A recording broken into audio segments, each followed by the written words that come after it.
MC natin, hindi na ako magpapamot sa kanya. Anyway, ang dami pong pangalan na binagit na kanina. Pasensya na po kayo, hindi ko pabanggit ang lahat. But I hope that this praise will suffice to all the names I've heard before. To our Honorable Misamis Oriental Governor, Mr. M. Nabe, to the 2nd District Representative of Misamis Oriental, Representative Jenny Vicente Bambi Imano, to El Salvador City Mayor Edgar S. Ignace, to all the mayors, to all the provincial board members, and to Mulugan Barangay Captain Arnold Magandang, to all the regional directors of various national government agencies, and of course, my DOC family, headed by Undersecretary for Regional Operations, Mr. Sancho Motorang, DOC Pag-asa Administrator, Dr. Daniel Servando, DOC Regional Director, Engineer Ramela Ratilla, and our DOC Pag-asa Weather Services Chief for Mindanao, Mr. Anthony Joseph Pizarro, to all our partners, media guests and friends, and to everyone who are with us today, magandang umaga po sa inyo lahat. Today is an extraordinary day as we will launch the Mindanao's first planetarium, and for now, the most modern planetarium in the Philippines. Listening to the various speeches, especially to the statements made by Congressman Bambi, I recall the song, The Impossible Dream. Right? The quest to reach the unreachable star. This is a challenging project, but through our spirit of collaboration and our intense purpose and willingness to finish this, the impossible dream has been made possible. Maraming pong salamat sa inyo. Reconstruction of the Mindanao Pag-asa Planetarium here at Barangay Mulugan, El Salvador City, Misamis Oriental, marks a significant achievement in science education and infrastructure development in Mindanao. Let me just say right away that the DOST, whom I want all of you to remember as an agency that provides solutions and open opportunities, we are proud to also announce that this afternoon we will have a groundbreaking in another installation by the Mayor for our office and regional laboratories. Misamis Oriental Region 10 and the neighboring regions have vast potential as mentioned by the Governor and the Congressman. Here, many universities, both government and private higher education institutions, whom we support for research that have produced a lot of products and new inventions that need to be translated, either adopted by the local government or district, but most importantly, commercialized. We also have many industries and booming industry that will really create a significant impact in your economic development, like the bamboo industry. Your giant bamboo in Bukidnon being converted to beams and columns, which are voluminous amount of bamboo that can be exported to other countries.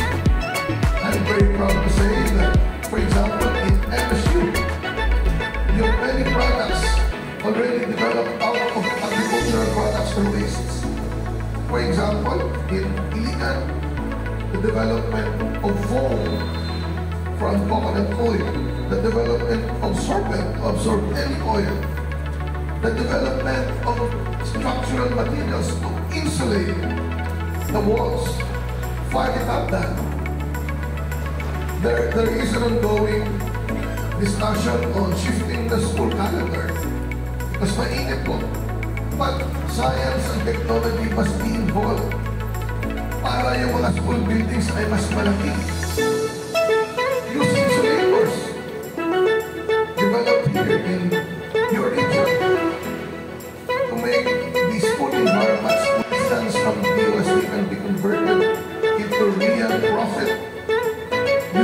also get financial assistance from DOST. Zero interest payable in 3 years, up to 5 million pesos. So I hope all the local chief executives here can capitalize on this.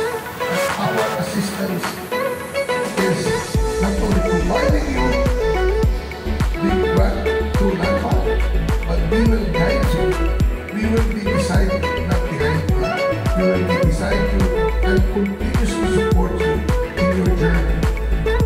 Our dream is to convert micro to small, small to medium, and medium to large enterprises. But the key in this impossible dream is the application of science, technology, and innovation, and the collaboration of national government agencies, industry, academia, and most importantly, local government officials. All over the world, I've attended the Science Ministerial Meeting of the Organization for Economic Cooperation and Communication and NANA, because soon, the Cagayan de Oro Flood Forecasting and Warning Center will be finished. Hopefully by September, we can inaugurate it. And this is a facility.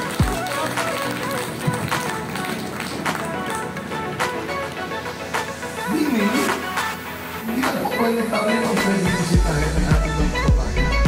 Pati yung monitoring for climate and weather and for flood can also be visited.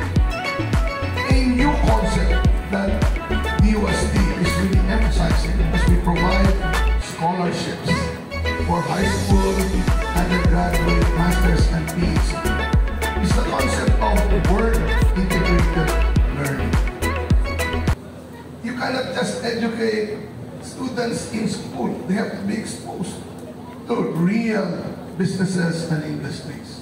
So we offer our offices to be part of any college or university planning to have a word-integrated learning, as we have specialized offices and labs that can help your students. And so, all the things that we are doing here in El Salvador stems from a shared vision to foster curiosity, inspire discovery, and promote a deeper understanding of astronomy, space sciences, and other sciences among people of all ages. Mga bata at hindi na masyadong bata are all welcome to this facility. Sino po ba sa inyo nakapunta na sa isang planetarium? Pakitaas ang kamay. Mga taga-pag-asa lang, hindi pa lahat nagtaas ng kamay. Di ba? So, ang napuntahan kong planetarium, iba-iba, wala pang modern facility so far. So, this is a great opportunity. Bago pa po magtapos ang inyong buhay, ay makabisit kayo ng isang planetarium. Now, seriously, what we want in DOST is to merge science, technology, innovation, and business. That is the way to go. Yeah. Governor, since you were the chair of the committee of MSNE before, and now you're governor, you can work together to further improve the ecosystem of our MSNEs here in your province. Now, what do we have in this Mindanao Planetarium? It boasts state-of-the-art facilities equipped with technologies and immersive multimedia capabilities. Immersive, experiential appreciation of what it is all about. Hindi yung lecture lang. Matututo kayo with the experience. This facility will give visitors an unparalleled experience of exploring the universe wonders. And if you are a person that is very imaginative, like Congressman Bambi, you will not only explore the universe, but other aspects of life. And as he mentioned, like love. It will transport you beyond the confines of the earth. DOST Assistant Regional Director Virgilio Cortez, OIC Provincial Director for the Provincial Office, Ruben Vincent Banal, Miss Anita Portish, Vice Mayor Mark Villapan, the Barangay Captain of Caragan, and the SC Council Alright. By the way, we'll be having our press conference later after lunch. So to our media partners, please don't forget to join us inside the planetarium for your question and answer. Thank you. Litas.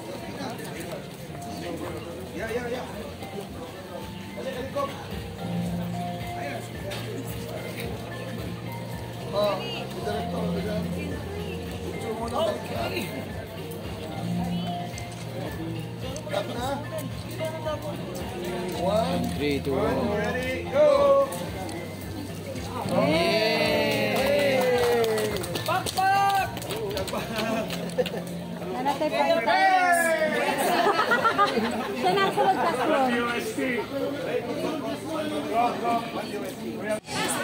Hello guys, susunod na sa planetarium karon.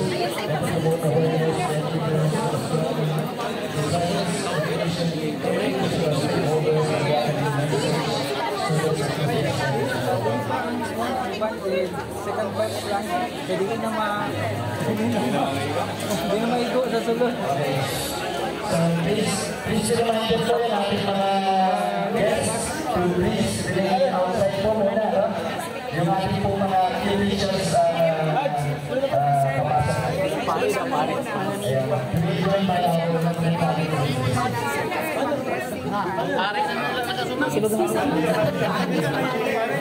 Forward lang po, move lang po, move gamay. Yes!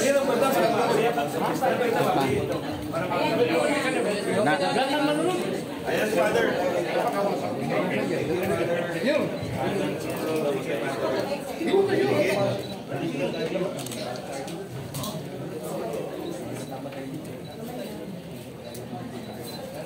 In the name of the Father, and the Son, and the Holy Spirit. Amen. With grace and peace to our Lord Jesus Christ, the love of God, and the fellowship of the Holy Spirit be with you. Brothers and sisters, prepare ourselves to bless this planetarium and this technology and the people working here, the people who are going to visit here. Inform my relatives and Lord for my yesterday. I confess to Almighty God and to you, brothers and sisters, that I have received the thoughts of my words in what I have done, in what I have failed to do. And I ask that the Mary Virgin, all the angels and saints, and you, my brothers and sisters, to pray for me to the Lord our God. The Gospel according to St. Mark, glory to you, Lord. But later, as the 11 were at table, Jesus Planetarium.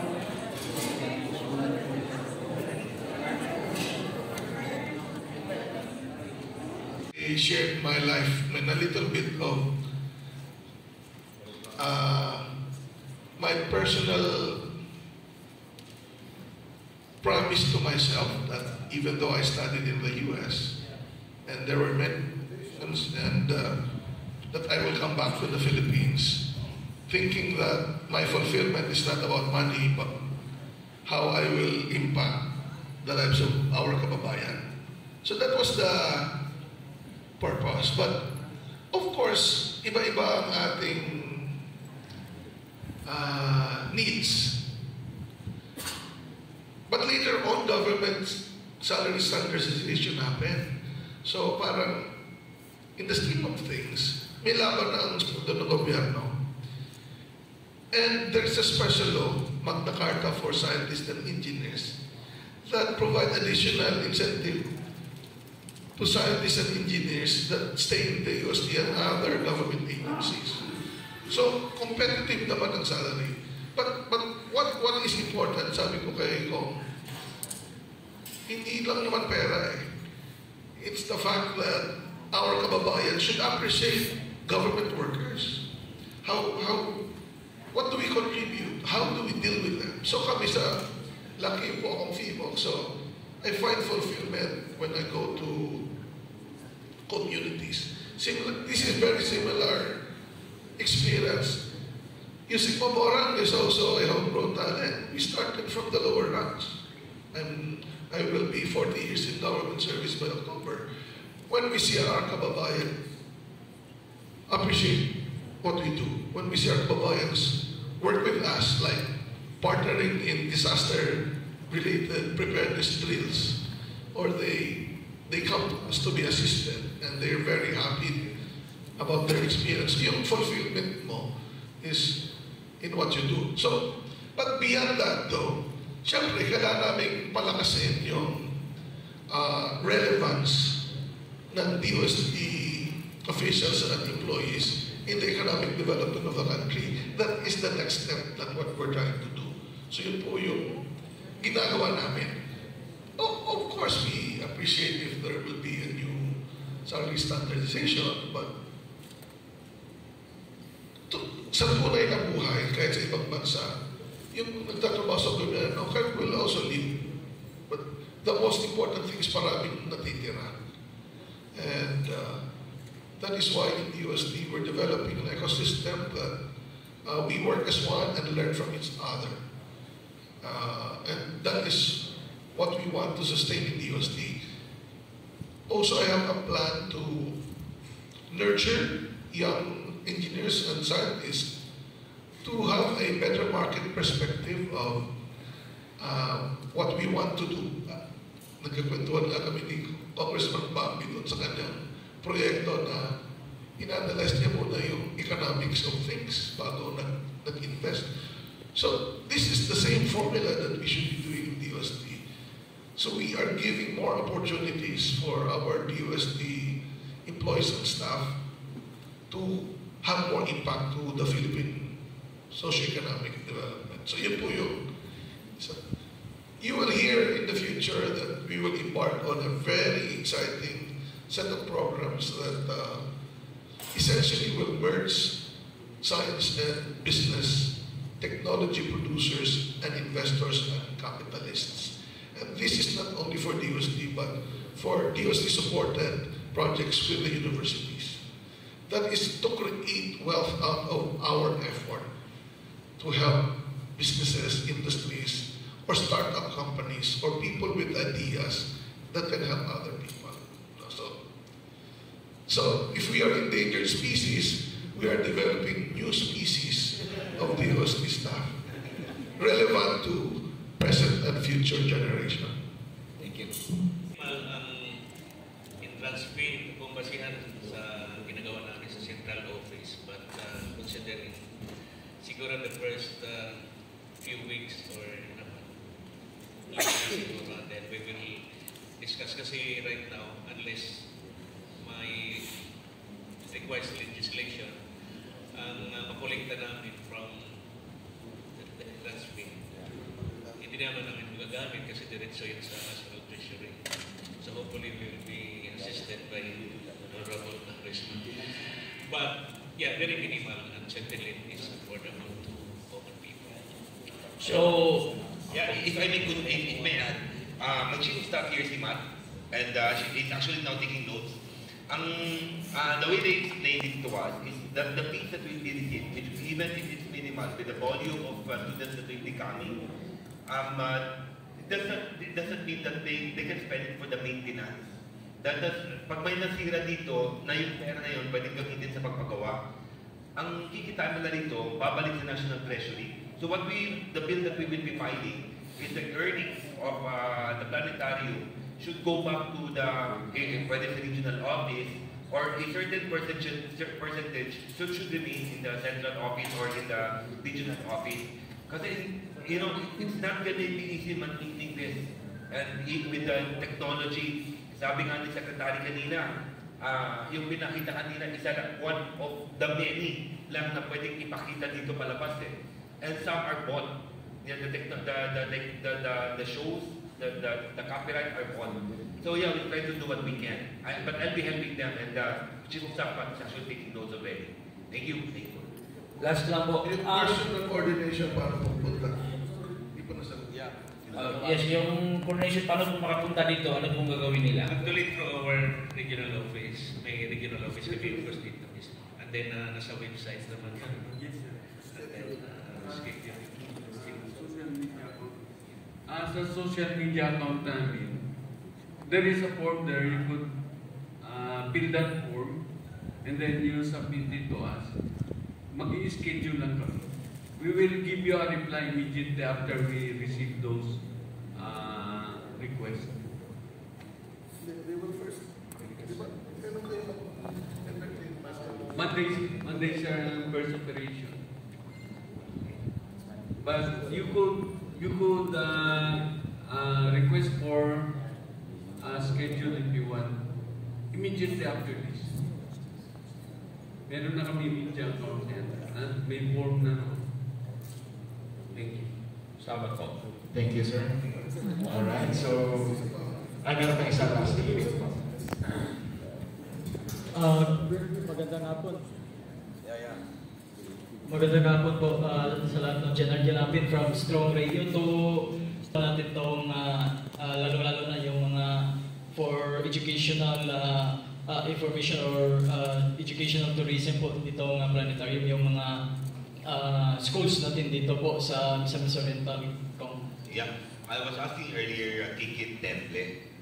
Kikit, I was hoping that the SK Federation would make it a program that kaysa lahat ng pondo pupunta sa liga or the sports events, maybe we can allocate a little to bring those students who could not afford, and maybe especially barangays that are in far-flung barangays that we will be able to shoulder their expenses coming to Salvador, so they too will be given an opportunity to watch planetarium.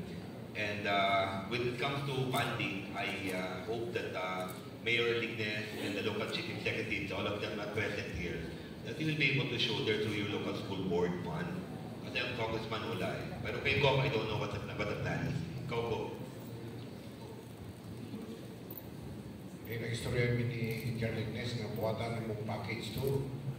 So, SK. So, nanay ang presyo. Ikan din education. Education na kaniya science to reality ang pa ni good secretary. Mag-study ta, then i-convert na to into reality. Possible din yan. So, yeah, the challenge of Governor Bambi to always make a plan na atomic fund. Thank you so much. Ito din yung Lignes para po sa city.